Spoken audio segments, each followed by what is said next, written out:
नमस्कार विद्यार्थी मित्रांनो. प्रथम वर्ष सर्व अभियांत्रिकी व्यवसायामध्ये प्रशिक्षण घेत असलेल्या प्रशिक्षणार्थी मित्रांनो,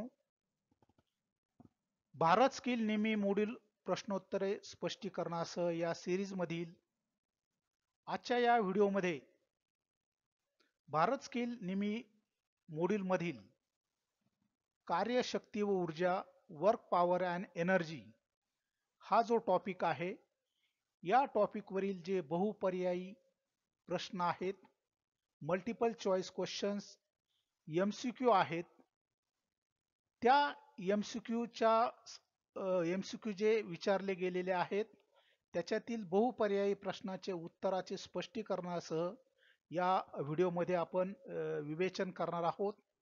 तर चला मित्रांनो, कार्यशक्ती व ऊर्जा या टॉपिक वरील मल्टिपल चॉईस क्वेश्चन MCQ आपण विवेचन करूया. प्रश्न क्रमांक 96 PDF मधील असेल. कार्यशक्ती ऊर्जा मधील प्रश्न क्रमांक इग्नोर करूया आपण. What is the work done in unit time? एक एकक काळात झालेल्या कार्यास काय म्हणतात? पर्याय दिलेले आहेत: ऊर्जा, पॉवर, फोर्स, ऍक्सलरेशन. निमीच्या जे पुस्तक आहे त्याच्यातील आपण जे जर what is the work done ही जर व्याख्या बघितली, it is the work done in unit time, त्याचं पॉवर हे उत्तर आहे. तर या ठिकाणी शक्ती हे या प्रश्नाचं योग्य उत्तर आहे. बी हा पर्याय आहे.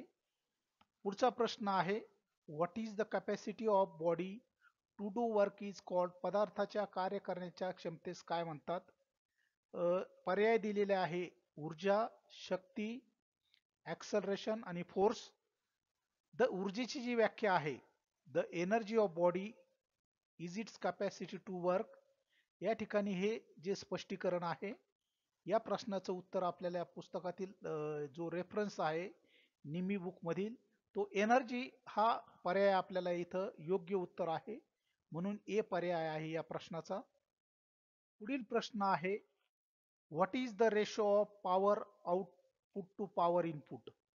पर्याय दिलेले आहेत: कार्य, एनर्जी, ऊर्जा, कार्यक्षमता, acceleration.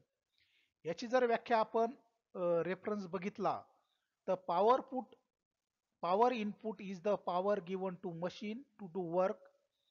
Power output is what is we get of the machine. Power output is always less than power output due to friction. The ratio between power output to power input is efficiency of the machine. म्हणजे या प्रश्नाचं उत्तर आपल्याला या ठिकाणी reference द्वारे मिळतं. याचं जे योग्य पर्याय आहे तो सी, इफिशियन्सी, कार्यक्षमता हे उत्तर याचं आपण हायलाइट केलेलं आहे. पुढील प्रश्न आहे, what is called if a force of 1 kg Newton acts on a body and moves it through a distance of 1 meter? पदार्थावर 1 न्यूटन लावलेल्या बलामुळे पदार्थाचे विस्थापन 1 मीटर घडत असेल तर त्या बलास काय म्हणतात? तर त्याचं इथं आपल्याला व्याख्या दिलेली आहे. The unit 1 joule work done by a force moving the body through a distance of 1 meter is called as 1 joule. तर या ठिकाणी 1 जूल, ए हा पर्याय आपलं 1 जूल हे उत्तर या प्रश्नाचं बरोबर आहे. हे पर्याय बरोबर आहे हे इथं आपलं सिद्ध होत आहे. पुढील प्रश्न आहे, 1 जूल मध्ये किती अर्घ असतात? पर्याय दिलेला आहे: 10चा 3रा घात, 10चा 5वा घात, 10चा 7वा घात आणि 10चा 9वा घात.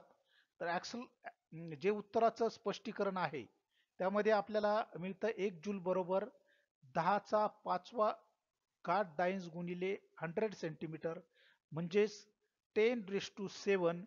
हे याचं सी पर्याय हे उत्तर या ठिकाणी बरोबर आहे. पुढील प्रश्न आहे, 1 किलोग्रॅम म्हणजे किती न्यूटन? तर रेफरन्स आपल्याला जो मिळालेला आहे, 1 kg into 1 metre per second square बरोबर 1 न्यूटन. 1 न्यूटन बरोबर 10चा 5वा घात. 1 kg न्यूटन बरोबर 9.81 न्यूटन. हे आपलं सी या जो पर्याय आहे याच्याशी उत्तर आपलं मॅच होतंय, म्हणजे या प्रश्नाचा सी पर्याय हे बरोबर उत्तर आहे. पुढील प्रश्न आहे, मेट्रिक प्रणालीमध्ये एक अश्वशक्ती किती वॅट आहेत? How many watts for 1 power in metric system. Reference book मधील निमी बुक मधील आपण बघितलं तर 1 HP मेट्रिक 735.5 वॅट. बी पर्याय हा आपला इथं बरोबर मॅच होतोय, म्हणजे या प्रश्नाचं बी हे उत्तर आहे. पुढील प्रश्न आहे, ब्रिटिश प्रणालीमध्ये 1 अश्वशक्तीसाठी किती वॅट आहेत? तर 1 HP metric 735 watt, 1 HP British 746 watt. British system मध्ये 746 वॅट आहेत, म्हणजे सी या प्रश्नाचं हे योग्य उत्तर आहे. पुढील प्रश्न आहे, मेट्रिक प्रणालीमध्ये 1 अश्वशक्तीसाठी समतुल्य एकक कोणते आहे? 1 मेट्रिक बरोबर 1 HP म्हणजे what is the equivalent unit for 1 horse power in metric system.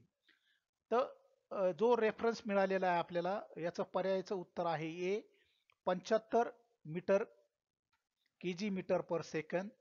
In MK system the unit 1 kgf metre per second. 1 horse power is 75 kg metre per second, म्हणजे ए पर्याय इथं आपला हे उत्तर याचं पर्याय ए बरोबर आहे. पुढील प्रश्न आहे, स्थितीज ऊर्जेचे सूत्र काय आहे? What is the formula for potential energy? Potential एनर्जीचं जर सूत्र बघितलं आपल्याला या ठिकाणी, तर एच हाईट, त्याची एम मास आणि किती उंचीवर ठेवलेला आहे, तर ए बरोबर mgh mass into gravitational acceleration into height, हे सूत्र स्थितीज ऊर्जेचं बरोबर आहे. पुढील प्रश्न आहे, गतीज ऊर्जेचे सूत्र काय आहे? What is the formula for kinetic energy? पर्याय या ठिकाणी बी बरोबर आहे, 1/2 mv वर्ग, हे या प्रश्नाचं उत्तर आहे. यामध्ये आपल्याला कायनेटिक एनर्जीचं जे सूत्र आहे, या नेहमीच्या रेफरन्स बुकनुसार 1/2 mv वर्ग, म्हणजे बी पर्याय या प्रश्नाचं बरोबर उत्तर आहे. पुढील प्रश्न आहे, एक पंप 1200 लिटर पाणी 1000 मीटर उंचीवर एका मिनिटात चढवितो, तर पंपाकडून 1 मिनिटात होणारे कार्य किती असेल? तर वर्क डन बरोबर सूत्र आहे बल गुणिले कापलेले अंतर, फोर्स इंटू डिस्प्लेसमेंट. 1200 गुणिले 1000, तर आपल्याला व्हॅल्यू मिळालेली आहे kg मीटर मध्ये. 1 लिटर बरोबर 1 cc, म्हणजे बी पर्याय 12 गुणिले 10⁵ kg मीटर इतकं या ठिकाणी झालेलं कार्य आहे. पुढील प्रश्न आहे, न्यूटन बलामुळे पदार्थ 15 मीटर अंतरावर विस्थापित केला जात असेल तर होणारे कार्य काढा. या ठिकाणी आपल्याला जे सोल्युशन दिलेलं आहे, बल जे दिलेलं आहे 250 न्यूटन दिलेलं आहे. नंतर कापलेलं अंतर जे दिलेलं आहे ते 15 दिलेलं आहे. बल गुणिले कापलेले अंतर किमती टाकल्यानंतर 250 त्याची किंमत, बल गुणिले कापलेले अंतर 15 मीटर, गुणाकार केल्यानंतर आपल्याला 3750, म्हणजे डी हा पर्याय या प्रश्नाचं योग्य उत्तर आहे. पुढील प्रश्न आहे, 250 किलोग्रॅम वस्तुमानाचा एक पदार्थ 30 मीटर उंचीवर असताना त्यामध्ये निर्माण होणारी स्थितीज ऊर्जा काढा. तर स्थितीज ऊर्जेमध्ये आपल्याला ज्या व्हॅल्यू दिलेल्या आहेत, पदार्थाचं वस्तुमान दिलेलं आहे 250 kg, जी ची value 9.8 metre per second square आणि उंची दिलेली आहे 30 मीटर. पोटेन्शियल एनर्जीचं जे सूत्र आहे mgh, त्यामध्ये किमती टाकल्या असता आपल्याला पोटेन्शियल एनर्जीची व्हॅल्यू 73,500 जूल्स इतकी मिळते. डिवायडेड बाय 1000 केल्यानंतर 73.57 किलो जूल ही यातील निर्माण झालेली स्थितीज ऊर्जा आहे, म्हणजे या प्रश्नाचं बी हे योग्य उत्तर आहे.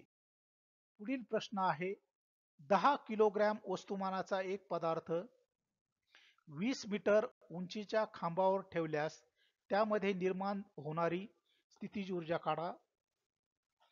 पर्याय आहे सी 1962 जूल्स. mgh सूत्रात किमती टाकल्यानंतर 1962 जूल हे उत्तर आलेलं आहे.